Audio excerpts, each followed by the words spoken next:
Le trou noir de la peur.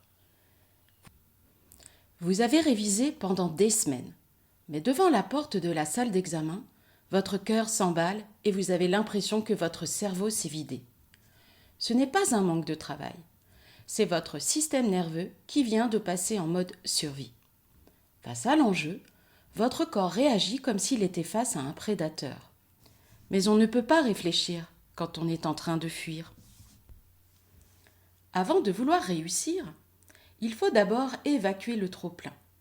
Si vous essayez de visualiser la réussite alors que vos muscles sont saturés de cortisol, votre cerveau n'y croira pas. Une vie honnête avec soi, c'est reconnaître quand la pression est trop forte et utiliser des outils physiques pour faire redescendre la pression intérieure, comme on viderait un réservoir trop plein. La pratique. Libérer, centrer, visualiser. Pratiquons ensemble ces 3 étapes clés.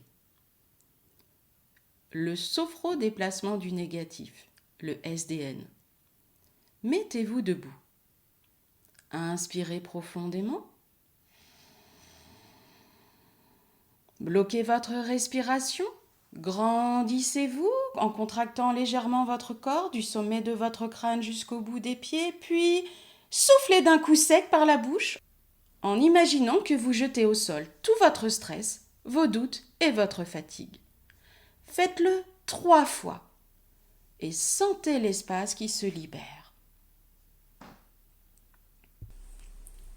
Le centrage avec le mouvement croisé.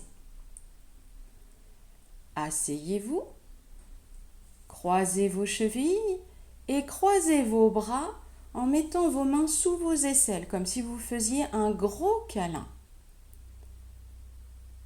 Cette posture de bredjim force vos 2 hémisphères à se synchroniser. Inspirez lentement par le nez, la langue va se poser en haut sur le palais, puis soufflez doucement par la bouche, la langue redescend. Je vous invite à fermer les yeux si vous le souhaitez. Et sentez votre axe se stabiliser. Vous n'êtes plus éparpillé. Vous êtes ici.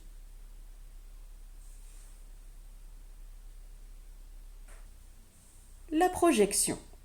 Maintenant que le calme est là, visualisez la scène. Ne cherchez pas la perfection.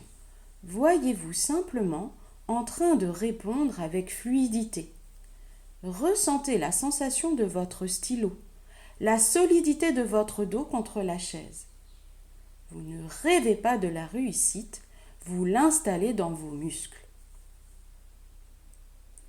Faites de même si c'est un oral. Sentez vos pieds bien ancrés dans le sol et visualisez-vous en train de répondre avec aisance aux questions. Mon rôle de sophrologue n'est pas de vous donner des recettes miracles, mais de vous redonner votre autonomie. En maîtrisant ces outils, vous n'êtes plus le sujet passif de votre examen. Vous redevenez le capitaine. La réussite, c'est d'abord la qualité de présence que vous vous offrez à vous-même. Gardez à l'esprit que la gestion du stress est une endurance, pas un sprint. De la même manière que vous révisez vos cours, votre système nerveux a besoin de répétition pour intégrer ces nouveaux circuits de calme.